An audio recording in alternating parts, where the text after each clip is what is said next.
This ain't your dad's Bills team. And when I say that, I mean it actually kind of is because they have a dominant rushing game to fall back on. But aside from that, it's a fair bit different than what your dad grew up watching. It's much different though, even though they have Josh Allen, it's much different than what they had as recently as I would say last year. They are so powerful in the running game, and their offensive line is really sound. So they have a lot going for them in addition to having Josh Allen. But with that said, let's talk about Josh Allen. He's fifth in expected points added plus completion percentage over expected, which, if you don't know what that stat is, I have a video that breaks it down. It's super useful because it can be used to define how well a quarterback, offense, or defense is playing. Moreover, he's ninth in success rate. I also have a video on that. And third in quarterback rating. So he's elite in every category to varying degrees. I think he's closer to being the third best quarterback than he is even the fifth best quarterback. But maybe you disagree. You can be wrong. That's fine. So, yeah, Allen is super dominant. I think there's very little that needs to be said about him. He has maybe the best arm in football. He's great as a runner. He's super physical. He's a freight train when he gets moving. Additionally, like I said before, he has the offensive line now. They are eighth in pass blocking when combining PFF's team rank with ESPN's pass block win rate. So you get the two most notable, I believe, two most notable pass blocking metrics in one. I don't know of any others that are very relevant. So, yeah, they have a very competent, no, more than competent, a very good offensive line. It's probably elite. It's a little harder to say than it is for other positions because there just aren't a lot of good offensive lines in football because there's not a lot of good offensive linemen. So it's hard to say what's elite, but I would say they are right on the cusp of being elite if they aren't, in fact, elite. Moving now to their weapons, I love them. I love how they're constructed. The talent, it could be a little higher, but they fit so nicely together. Khalil Shakir is the guy that leads them in yards per game. I don't know if you would have guessed that or not. I would have guessed probably Cooper, but Shakir would have been my next guess, so I guess that's fine. Shakir, 32nd in yards per game, 80th in yards per reception. That fits him to a T. He's not much of a deep threat, but he's a great run after catch option. He refuses to go down on first contact. He is so good at getting a 4-yard pass and turning it into a 14-yarder. So he does get some yards per reception, as evident by him being 80th. That's still respectable. I know you probably hear 80th and think, wow, he sucks. But 80th is still good. That's still within the 3 starter wide receivers for every team. And you add in tight ends and running backs. Yeah, 80th is good. But Shakir is best in run after catch situations. Kollmann, he is a massive dude. I think he's like 6'3". He is so super physical as well. I think perfectly encapsulating him in one play is that one play I get against, I don't remember who, but he blocked a defensive back into the sideline, like the benches of the sideline. He's like 10 yards out of bounds. He is so good as a blocker, and he is so physical in general. He is a rare breed in today's game. He's also a very good receiver, though. He's 58th in yards per game, which I'll take. That's a bona fide second option. And third in yards per reception. Third is a stud type of ranking. So he is awesome. And so too is their third option, who might just be their first option in all actuality. Kollmann, if I didn't mention, he's more of a jump ball receiver. So you got Shakir being the run after catch guy, Kollmann being the jump ball, and then you have Cooper being the route runner, which is a great distribution of skills. Cooper is 68th, almost nice, in yards per game, and 52nd in yards per reception, which are both very respectable. They don't really tell the story, though, with him because he was playing with everybody's favorite sexual predator, Deshaun Watson, for much of his season. And I almost said much of his career, which is not true, but much of his season. And that held him back a lot. Cooper thereby has deflated stats in both categories, but he still has respectable stats. He looks like a wide receiver too, in all actuality, which maybe he is, but I would say he's a wide receiver one still. Not the highest end wide receiver one, but he's still a really good route runner, and he has reliable enough hands. He can do stuff after the catch also, so he checks a lot of the boxes you would like to see. The final receiving option we're going to look at is Dalton Kincaid, who's 88th in yards per game and 89th in yards per reception. Very balanced. That's something. It's not really good or bad, but it's interesting. And he is somebody that I think I struggle to evaluate because I see him get a wide receiver screen or tight end screen, I guess, every game. And it never really works from what I've gathered. That makes me think, hey, this guy isn't that good.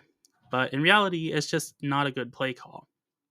So he's a lot better, I think, than I realize. He is like a third option, I would say. He is really nice as a fourth option, which he is. So that's nice. He's a good, solid blocker. I wouldn't say he's great, but I think he's a little better than I was expecting. I thought he was mainly just going to be a wide receiving option at tight end, but no, he can do some inline stuff as well. And he's a bit better than Dalton Knox. So they do have an upgrade on their hands. As I mentioned before, this is an homage to older Bills teams with the extent at which they can run. And that is because they are 5th in rushing expected points added and 8th in rushing success rate. So those are great stats in each regard. But it's mainly made up, I would say, by Josh Allen. He is such a threat to run, and that makes it to where defenses can't have the edge fully engaged in a play because they have to watch for Allen to keep it. James Cook also, he's a very good player. He is athletic. He can do stuff with the ball in his hands, like juke and spin. He's also a good receiving option, which I didn't talk about before with the receivers, but he is a solid option. And yeah, they have some real talent in the running game. They have a good blocking offensive line. I think they specialize both in pass blocking and run blocking at the same time, as weird as that is to say, because you have some guys that are primarily pass blockers, like Dion Dawkins, but then Spencer Brown, I would say, is better as a run blocker. And it's just kind of that way through the line as a whole. They have I guess they're kind of conventional in that sense, that they have the left tackle being a pass blocker and the right tackle being a run blocker. But they have some mixed talent in there. So it's kind of hard to evaluate what they truly are as a line. But either way, they're good. So that's what matters. Shifting to the defense now, they are on the cusp of being very good. They are 10th in defensive expected points added and 14th in defensive success rate. So they're right there with the really good teams. Not quite over the edge, though, but they're right there.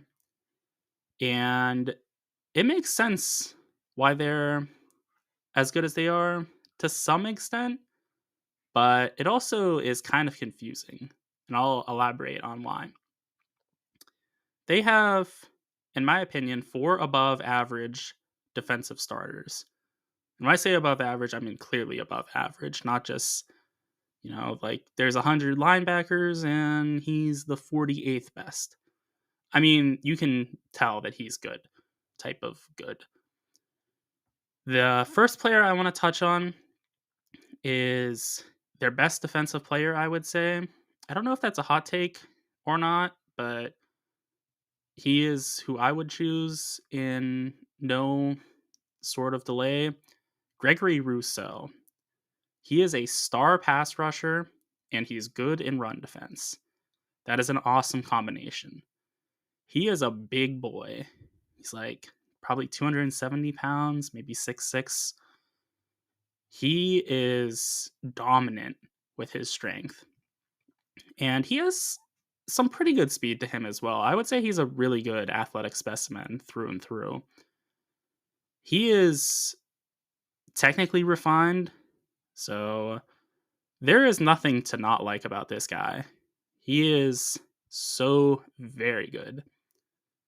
The next guy I want to touch on is Ed Oliver, who's a solid pressure getter, meh as a run defender, but an athletic beast in the pass game. Dare I say he athletically profiles as Aaron Donald light? I think Donald was more athletically gifted. I don't think that's, asking a lot of you to believe because Donald was so ridiculous. But Oliver is in that same sort of conversation. He is ridiculously fast for his size. He's very strong, too. He's a little bit undersized, but he's very strong. And he makes gap shooting plays very regularly. Next, we have Christian Benford, who is a corner that's a stud in coverage. He's mid as a run defender, but that's perfectly fine. If you're asking your corners to defend the run, there's an issue there.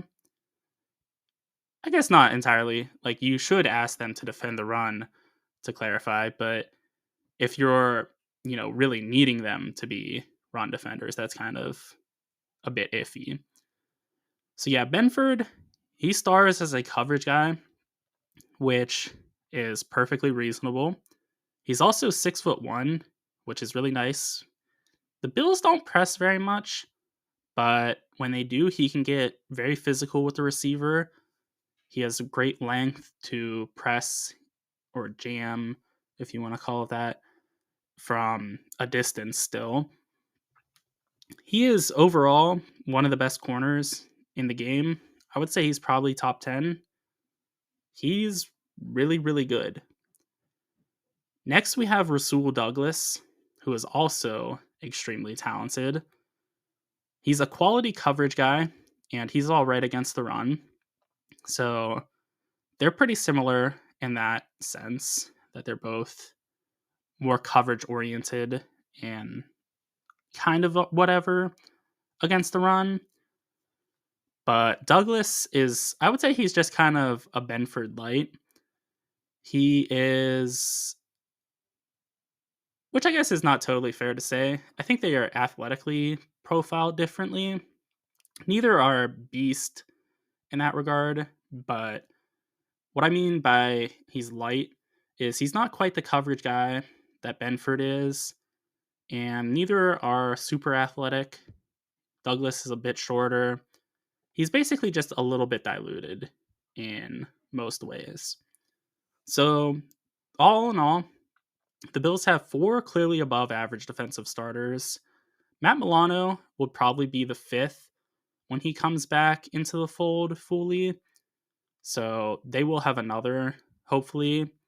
I'm not sure what his injury status is. I thought he was supposed to be back this past week, but maybe that's not the case. This is where things get a little confusing, though, for the Bills, and where it does make a little bit less sense that they're teetering on being elite. I would say they have 3 below average defensive starters. The first would be AJ Epinesa. He's a quality run defender, but he lacks some pass rushing capabilities, which is a bit unsurprising as he just does not have too much athletic abilities, and that's a lot of what being an edge rusher is. He has good heart, which matters a good amount. It's partly why he's such a good run defender, but he also has pretty good strength. But that's about it. He's a big guy, so that helps as well, but overall he's not really much of a contributor, especially in the pass game. He's just basically a total dud there. Next, we have a pair of their linebackers. Dorian Williams, good as a run defender, bad in coverage. Not really much to say there. Terrell Bernard, he's all right as a run defender. He's also poor in coverage. I don't like that they overlap like that. I really want to see Milano come back because Milano is really good in coverage and he could help blend the skills together. But as it stands now, they have 2 guys that really can't cover. And that's, I think, the biggest issue for them because they have really good corners. But they have guys that can be targeted in the pass game, that being their linebackers, of course. And that just kind of holds them back a bit. Overall, the Bills' defense is playing above their weight class, I would say. They definitely have some star talent, especially Greg Rousseau. Rousseau is, I don't know where I'd place him, but he's definitely a top 10 edge rusher. That may sound a little bit wild to you, depending on what your perception of the Bills is, but Rousseau is really, really good. He gets it done in every way you'd want, so he's a great contributor. Additionally, the Bills have the running game now, so that helps a lot. They have receivers. Obviously, they have Josh Allen. There's a lot to like about them. I think they're a very, very real Super Bowl contender. You could argue, I would say reasonably, they're as high as the second best team in the league, but I would say you can't argue for them at number 1, but they could knock off number 1. Those are my thoughts on the Bills. Be sure to let me know what yours are in the comment section, and also be sure to like and subscribe for more NFL content.